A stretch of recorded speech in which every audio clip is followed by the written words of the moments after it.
Do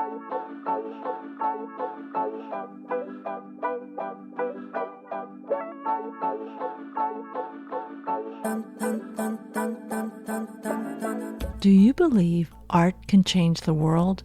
So do I.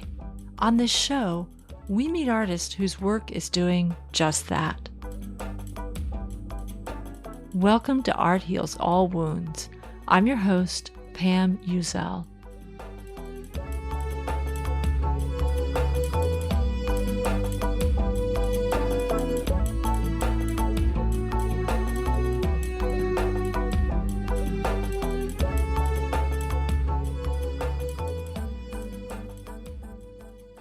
Stories are so amazing. We tell ourselves stories that help us make sense of our lives. These stories direct the actions that we'll take in just about any given circumstance. One time, I was talking to my therapist and telling her all the things that I believed have happened to me and why. And she said to me very kindly, "That's just a story that you've been telling yourself. At one time, it probably served you, but it's not serving you anymore." I could let go of an old, worn-out story that was actually doing me harm. Letting go of an old story like that really opens up possibilities. I remember, as a little girl, going with my dad to visit his work at night.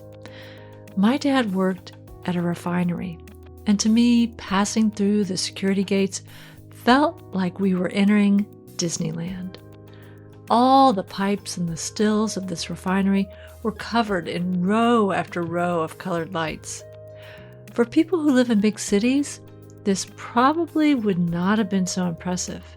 But for me, living in a town of 25,000 people in South Arkansas, that oil refinery at night might as well have been Times Square. The other thing I remember was that even though it looked beautiful, it did not smell very good.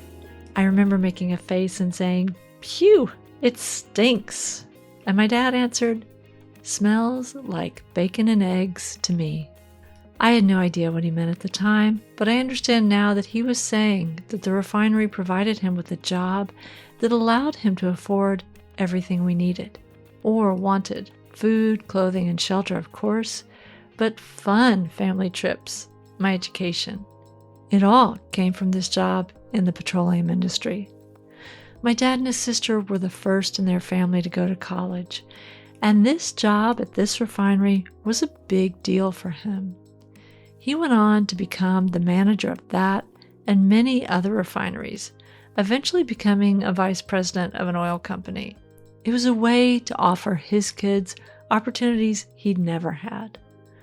That was a story that made sense for him. When I first started thinking about global warming many decades ago, the predictions were pretty scary and also felt kind of far away. The idea that we wouldn't address it in time never occurred to me. That would be crazy, right? We will obviously curb our use of fossil fuels and emissions, was the story that I was telling myself. So why haven't we? We need better stories. They're out there every day, more and more of them. This season features just a few of the artists telling better stories. These artists help us to see the interconnectedness of the ecosystem that we've evolved in, and ways to decenter short-term gain in hopes of enabling the survival of the many. I don't know about you, but I need to hear storytellers who choose action over despair. I hope you'll listen, and that hearing from these artists confirms the better stories you've been telling yourself. If you or someone you know is an artist who creates work around climate and the environment, please get in touch. I'd love to share your work on the show. Just reach out to me through my website, arthealsallwoundspodcast.com.